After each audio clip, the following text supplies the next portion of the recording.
अब यहाँ पे देखें R30 R51 R351 91 kilo ohm की जो 91 किलो ओम की एक हमारे पास ये वाली रजिस्टर लगी हुई है। तो इस पे हमने सबसे पहले देखना है, मैं कोशिश करूँगा कि डायग्राम में ना इनके वोल्टेज भी लिख दूँ इनके साथ, इनके है ना वोल्टेज के साथ लिख दूँ। लास्ट वाला जो होगा ना हर किट पे हर डायग्राम का वो नहीं लिखूँगा, वो स्टूडेंटों को बाद में बताएंगे। तो ये वाला जो है ना 351 जो है ना रजिस्टर हमारे पास यहाँ पे लगा हुआ है। तो इस तरह हमारे ये ना वोल्ट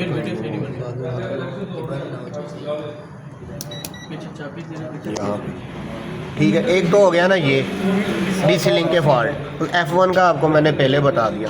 उसके बाद इसमें फॉल्ट कुछ यूँ आता है जैसा कि अभी मैं आपको बताता हूँ, ये मैंने निकाल दिए, ये डिस्चार्ज करता हूँ, अभी आपको बताता हूँ।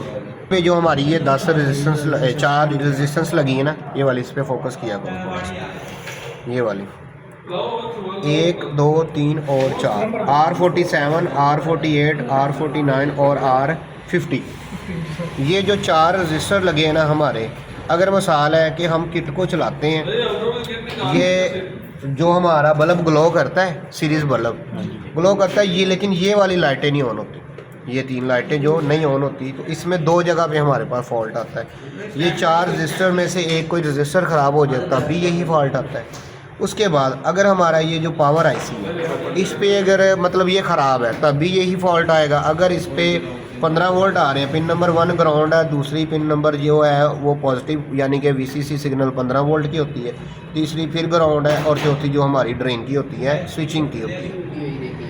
तो इसको आप छोड़ें, इसको भी आप छोड़ें, आपने पहली 2 देखनी है। यहाँ भी आपको 15 वोल्ट जो है ना आने चाहिए। 15 वोल्ट अगर आ रहे हैं तो सारी सर्किट में पूरा काम होना चाहिए। अगर फिर भी नहीं हो रहा, मिसाल के तौर पर इधर 15 आ रहे हैं, इसका मतलब ये है कि आपका चॉपर भी सही है और आईसी भी आपका सही है।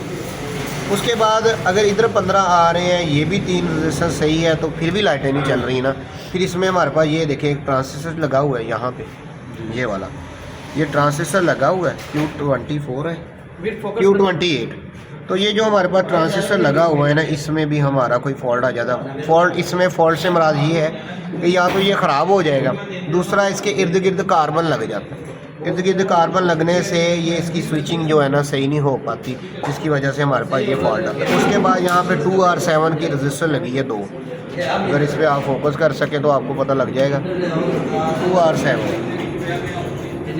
2.7 ओम की ये रजिस्टर लगी हुई है यहाँ पे, ये 2 पैरेलल में लगी हैं, 1.5 या 1.6 ओम बोलती हैं। अगर सही है तो यहाँ भी आपको इसकी रीडिंग भी आनी चाहिए। अगर नहीं ना आ रही, ये चेक कर ली, ये भी चेक कर लिया सारा कुछ, फिर भी नहीं आ रही, तो यहाँ पे क्या होता है कार्बन लग जाता है। कार्बन को अच्छे तरीके से साफ़ करके टीका पेस्ट ये जो हमारे पास फ्लक्स होता है यानी कि, तो इसको आप इसके ऊपर लगा के अच्छे तरीके से रीसोल्ड कर दें। एक कैपेसिटर ये जो इसके ऊपर लगा हुआ है बिल्कुल इसके ऊपर, ये वाला ये फ्यूजेबल कैपेसिटर होता है, ये यहाँ से जंप करके जो है ना वोल्ट को गुजार रहा होता है। अगर इसको उतार देंगे ये किट ऑन नहीं होगी आपकी। तो ये कार्बन लग जाए इसको ये सारी चीज़ों को कार्बन लग जाए ना, इसकी वजह से भी ये मसला आ जाता है। तो लिहाजा आपने क्या करना है, इस जगह पे अच्छे तरीके से इसको कार्बन साफ़ करके फ्लक्स लगा के, जिसको टीका वेस्ट भी हम कहते हैं, वो लगा के अच्छे तरीके से रीसोल्ड कर देना, या हीट गन से अच्छे तरीके से हीट मार के, तब जब तक ये मतलब आपको मेल्ट हुई नज़र नहीं ना आ रही चीज़ें, तब तक आपने हीट मारनी है। और उसके बाद इसको ठंडा होने तक वेट करना है, इंशाल्लाह आपकी जो ना किट चल जाए। फिर भी किट नहीं ना चलती तो हम इसमें पता क्या करते होते हैं, यहाँ पे हम इसको माचिस सप्लाई लगा के ना उससे चला देते होते हैं। और वो आपको पता है यहाँ पे हम देखते होते हैं कि जो हमारा पॉजिटिव करंट है 310 वोल्ट यहाँ पे तो आ रहा है, तो फिर भी नहीं ना चल रही, तो फिर हम क्या करते हैं, इसकी अगली पिन पे ये वाली पे 310 वोल्ट लगा देते हैं। यहाँ पे ये बैक वक्त में हर्ट्ज़ इधर घूम रहे होते हैं, ग्राउंड और हर्ट्ज़ यहाँ पे चल रहे होते हैं, तो यहाँ पे हम 310 ये वाली पिन पे लगा के और इधर से ग्राउंड दे देते हैं, 5 वोल्ट के कैपेसिटर से दे दें, जिधर से मर्ज़ी दे दें। और अगर आप देखें तो ये यहाँ पर इस तरह घूम रहा है, यानी कि ये देखें ये भी आ गया, यहाँ से ये नीचे से होता हुआ इस पिन पे आ गया, ठीक है। तो यहाँ पे किसी भी जगह पे हम इसको ग्राउंड दे देते हैं उसके बाद हम इसको चलाते हैं, वो माचिस सप्लाई से भी किट चल जाती है। एक तो ये फॉल्ट हो गया, दूसरा F1 के रिलेटेड फॉल्ट हो गया, तीसरा हमारा यहाँ आ जाता है। चौथा फॉल्ट जो इसमें मेन जो 3-4 जो फॉल्ट आते हैं F1, E5 और F7। F7 क्या होता है, हमारे सेंसर के रिलेटेड होता है। तो हम क्या करेंगे, जैसा कि हमारा मेन MCU 5 वोल्ट पे ऑपरेट हो रहा है, तो सबसे पहले हम क्या करेंगे, सेंसर जैक उतार के यहाँ पे 2-2 पिनों पे वोल्ट चेक कर लेंगे। यहाँ पे हमें 5-5 वोल्ट आने चाहिए। जैसा कि मैं अभी आपको दिखा देता हूँ, जो चीज़ें मैंने बोली हैं, हमारे पावर IC पे 15 वोल्ट आने चाहिए। तो यहाँ पे देखें DC वोल्ट पे मैंने इसको कर दिया है, ठीक है, नज़र आ रहा है आपको। और यहाँ पे ये देखें, और सेकंड पिन जो हमारी होती है बड़े एहतियात से लगानी पड़ती होती है, ये वाली, ये ले 15 वोल्ट आ रहे हैं। तो अगर 15 आ रहे हैं तो समझो हमारा जो ना पावर IC और चॉपर है ठीक है, दोनों चीज़ें ठीक है। सिर्फ आपने इस चीज़ को ही देखना है हर किट पे, ज़्यादा गहराई में जाने की ज़रूरत नहीं है। ये 2-3 जो टेस्टिंग पॉइंट होते हैं ना, इसको देखें। एक तो ये हो गया। दूसरा अगर हम देखें तो हमें ये देखो R86 पता नहीं रजिस्टर लगा है, तो इस पर हमें 15 वोल्ट आने चाहिए, ये भी आ रहे हैं। उसके बाद हमें 78.5 पे यहाँ पे 8 कुछ वोल्ट आते हैं, ये आने चाहिए। इधर हमारे 5 वोल्ट हैं, यहाँ पे यानी बन रहे हैं। उसके बाद यहाँ पे अगर देखें तो हमें 15 वोल्ट आने चाहिए। ये दोनों पैरेलल में लगे हैं। उस दिन उस किट में यही ख़राब थे, 15 वोल्ट यहाँ पे नहीं बन रहे थे, तो ये 2 डायोड ख़राब थे, दोनों पैरेलल में लगे हैं। इनकी रीडिंग में फ़र्क नहीं आना चाहिए। अगर सही है ना, मसाल है, सारा कुछ सही है, शॉर्ट भी कोई चीज़ नहीं है, फिर भी आप इसको बंद करके दोनों की रीडिंग जो है ना कंपैरिजन करना है कि रीडिंग में कोई ज़्यादा फ़र्क तो नहीं। अगर फ़र्क तो यहाँ पे हमें 3 वोल्ट जो है ना यहाँ पे आने चाहिए, ठीक है। उसके बाद हमारा मेमोरी IC आ जाता है, पिन नंबर 4। अब इधर से देखें तो पिन नंबर 1, 2, 3, पिन नंबर 4 ये है। 5 वोल्ट यहाँ पे भी आने चाहिए। उसके बाद अगर हम इसके RX और TX पे जाएँ तो यहाँ पे 5 वोल्ट आने चाहिए, ठीक है। उसके बाद हम मसाल है F7 हमारा एरर आ रहा है सेंसर के रिलेटेड। तो हम हर सेंसर पे वोल्ट चेक करेंगे, सेंसर को उतार देंगे, ये नहीं देखेंगे सेंसर सही है कि नहीं, पहले हम वोल्ट चेक करेंगे कि भाई सेंसर पे वोल्ट आ रहे हैं कि नहीं आ रहे। तो हम सीधा जाएंगे सेंसर, आ रहे 5 वोल्ट, ठीक है, यहाँ पे 5 वोल्ट आ गए। उसके बाद दूसरी पे चल गए, वहाँ पे भी 5 वोल्ट आ गए। उसके बाद तीसरी पे भी चल गए, 5 वोल्ट आ गए। अगर यहाँ पे 5 वोल्ट आ रहे हैं ठीक है, अगर नहीं आ रहे तो हमारा ये रजिस्टर ख़राब होता है। 7.5 किलो ओम का ये रजिस्टर है हमारे पास, ये वाला जो इधर से उतारा है ना AIC के, इस तरह भी लगा हुआ है। 7.5 किलो की ये रजिस्टर है। ज़्यादातर ये भी ख़राब हो जाती है। अगर मसाला इस हिस्से में सब कुछ ठीक हो तो यहाँ पे भी ये वाला फॉल्ट इसका आ जाता है, ठीक है। तो F7 जो हमारा यहीं निकलता है। उसके बाद फिर भी ना निकले तो कुछ होता यूँ है कि ये वाला जो जैक है ना, बाद औक़ात डस्ट मट्टी से ना इस जैक के नीचे और इसके नीचे ना कार्बन की एक लेयर बन जाती है और आपस में जो यानी 5 वोल्ट और ग्राउंड जुड़ जाता है, जिसकी वजह से हमारे पूरे सर्किट में शार्टेज आने लग जाती है। तो बाद औक़ात हम इधर ढूंढते रहते हैं, मेन IC भी उठा देते हैं, नहीं निकलती। वो देखना है, कार्बन देखना है, किट की नौइयत देखनी है, उस हिसाब से वर्क करनी है। जाते ही मेले मेन IC नहीं उठाना, पहले हर तरफ तसल्ली करनी। तो ये जो जैक है ना, इसको टेस्टर से इस तरह आप निकालोगे ना, ये निकल जाएगा। ऐसे निकालोगे ना ऊपर को, ये निकल जाएगा। निकाल के इसको अच्छे तरीके से साफ़ करें, आपका वो वाला फॉल्ट भी हल हो जाएगा। तो इस तरह मुख्तलिफ जगह पे मुख्तलिफ वोल्ट अजीज़ आते हैं। अब यहाँ पे ये वोल्ट आ रहे हैं। उसके बाद हम मेन IC के वोल्ट चेक कर लेते हैं कि जो मेन ये देखो इसके सर के ऊपर लगा हुआ है, यहाँ पे भी 5 वोल्ट आ रहे हैं। मीटर में नहीं आ रहा, मीटर आ गया। तो यहाँ पे भी हमें 5 वोल्ट आ रहे हैं, ठीक है। उसके बाद हमें ये जो कंपरेटर IC लगी है, इसकी पिन नंबर 7 और 8 पे 5 वोल्ट आने चाहिए। अगर नहीं ना आ रहे तो आपके इसके इर्द गिर्द देखें, अगर रेजिस्टेंस भी वैल्यू ख़राब दे रही है तो आपकी ये जो ड्राइव IC ही ख़राब है। इसको कंपरेटर भी कहते हैं, ड्राइव भी कहते हैं, मक्खी IC भी लोग बोलते हैं, जिसके दिल में जो आता है वो बोल देता है। तो यहाँ पे देखें डॉट इधर है, 1 2 3 4 5 6, पिन नंबर 7 यहाँ आती है, 5 वोल्ट आ रहे हैं, और पिन नंबर 8 यहाँ आ रही है, इस जगह पे 5 वोल्ट आ रहे हैं।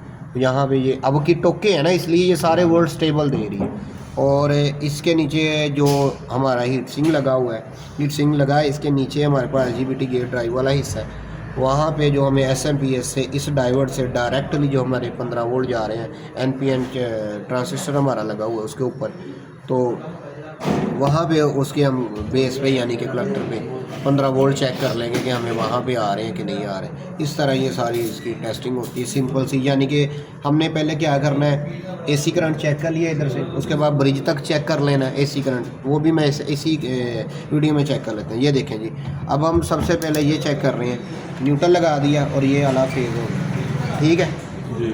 आगे हमें एसी वोल्ट, उसके बाद हम क्या करेंगे, इसकी टकोल डालेंगे, सेंटर में भी देखेंगे मीटर आ रहा है, ये क्या वो एरर आ गया, हुआ L6 सेंसरों का। हाँ बंद करो वीडियो। एक मिनट, तो शुरू कर दिए। अरे मोबाइल पीछे करके था कटी गई।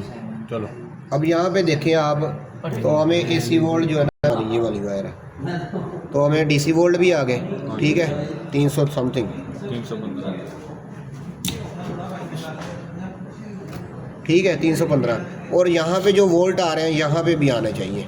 अगर हम चेक करते हैं हमें वोल्ट यहाँ पे नहीं ना मिल रहे, तो इसमें एक ही कॉमन फॉल्ट है, वो क्या है, हमारा ये जो शंट रजिस्टर लगा हुआ है ना, ये ख़राब होता है। ये वाला वाइट, ये वाइट नहीं लगा हुआ जो, ये वाला ये ख़राब होता है। और खाली यहाँ पे एक इधर फोकस करेगा, ये एक रजिस्टर तो आपको बता दिए शंट रजिस्टर, ये खाली ये नहीं ख़राब होगा। इसको अगर आप देखेंगे, इसके पीछे से 2 लाइनें 2 प्रिंट आ रहे हैं हमारे, ये 1 किलो ओम की 2 रेजिस्टेंस लगी हैं, 510 की 2 लगी हैं, उसके बाद ये 2 किलो ओम की रेजिस्टेंस लगी है। इन 5 में से 2 या 3 आपकी ये भी उड़ेंगे, खाली ये नहीं ख़राब होती। तो ठीक है, आप वो बार बार लगा के चलाई जाओगे, इधर आपके थोड़ी सी जो ना छोटा छोटे ब्लास्ट होते रहेंगे, स्पार्किंग होती रहेगी। जब तक आप यहाँ पे भी सारी चीज़ें सही नहीं ना करेंगे, तब तक उसका भी कोई फ़ायदा नहीं होना। तो ये डायरेक्टली फॉल्ट बता रहा हूँ, यहीं आने इधर लेके आओ आगे। तो एक चीज़ तो ये होगी, ठीक है, अगर कैपेसिटर पे करंट नहीं आ रहा, ठीक है। अब यहाँ पे देखें कि हमारे कैपेसिटर पे करंट आ रहा है, तो ज़ाहिर बात हमारी किट ओके है तो आ रहा है, ठीक है, किट हमारी ओके है, तो इसी वजह से हमारे पास करंट आ रहा है। उसके बाद वही सिस्टम है, अगर इस पे आ रहा है तो हमारे फिर डीसी लिंक को इधर भी देने चाहिए वोल्ट, जो उधर आ रहे हैं वही हमें इधर मिलेंगे, ये देखो, ठीक है, वही वोल्ट आ गए हमारे, जो हमें उधर मिल रहे थे इधर भी हमारे पास आ गए। थोड़ा सा कैमरा ऊपर करो, इधर जो वोल्ट हमें उधर मिल रहे थे इधर भी मिल रहे हैं। तो इसी तरह ये सारा हम यहाँ तक इसका टेस्टिंग पॉइंट करते हैं, यही सारे इसके हिस्से हैं। हाँ, अभी ये मैंने आपको डायग्राम से देख के नहीं बताया, आपको वैसे ही बताया। अगर डायग्राम से देखिए ना, तो हमें मज़ीद वो पेचीदगियाँ भी मिल जाएंगी जो इस वीडियो में स्किप हुई है, और इस वीडियो में यही फॉल्ट ज़्यादा आते हैं। उसके बाद अगर देखा जाए हमारे पास E5 और वजह से भी आता है, ये मैंने 1-2 बताई हैं आपको कि इस तरह ऐसे ऐसे फॉल्ट आता है। इसके अलावा एक और वजह से भी फॉल्ट आता है, उसमें ये होता है कि हमारे MCU से, मेन IC से ना, ये वाले से पल्स रिलीज़ होती हैं, एक TX जिसको हम कहते हैं, एक RX बोलते हैं, यानी कि ट्रांसफ़र और रिसीवर 2 होते हैं। उसमें हमारे पास एक ये रजिस्टर लगी है 510 ओम की, और एक 1K की रजिस्टर लगी हुई है, ये वाली। तो ये हमारी सीधी डायरेक्ट हमारे इसके ऊपर आ रही होती है। मैं अभी आपको चेक करवा देता हूँ, इसको बंद करते हैं, वीडियो चलती रहने दो। पहले इसको डिस्चार्ज करना लाजमी होता है, नहीं तो बहुत हैवी किस्म का जो झटका लगता है इंसान को, डिस्चार्ज लाजमी करना है। अब यहाँ पे आप देखें, तो मैं इसको कंटिन्यूटी पे कर लेता हूँ, यहाँ पे आ गया। ये वाली जो रजिस्टर 510 ओम की है, इसको हम चेक करेंगे, तो ये यहाँ पे बोल रही है, ठीक है। उसके बाद ये जो हमारी 1 किलो ओम की है, ये रजिस्टर यहाँ पे बोल रही है, ठीक है। ये यहाँ तक इसके जंपर जा रहे हैं। अब मान लें कि ये आपने सारी चीज़ें चेक कर ली, सही है, 15 वोल्ट भी आ रहे हैं, 5 भी आ रहे हैं, यहाँ पे भी आ रहे हैं, यहाँ पे भी आ रहे हैं, यहाँ पे भी आ रहे हैं, SMPS के भी आ रहे हैं, लाइटें भी ऑन हो रही हैं, फिर भी E5 एरर आ रहा है। तो फिर ये 2 जो रजिस्टर होती हैं ये ख़राब हो जाती हैं हमारी। और इस केस में एक चीज़ और देखने वाली होती है, वो कुछ होता है यूँ है कि जब हम इसको लाइट को चलाएँगे, किट को चलाएँगे, यहाँ पे 3 लाइटें ऑन होंगी, उसके बाद ये बंद हो जाएंगी।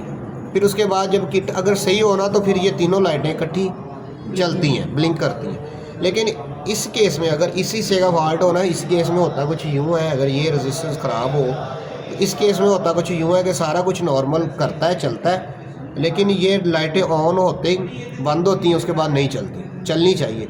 वो उसमें क्या होता है, हमारे पास ये 2 रजिस्टर हैं, इनमें से एक रजिस्टर ख़राब हो जाती है, या फिर ये जो ऊपर प्रिंट जा रहे हैं आपको मैंने यहाँ पे दिखाए हैं, ये यहाँ तक नहीं पहुँच पाते। उसकी वजह ये होती है कि कार्बन लग जाता है यहाँ पे।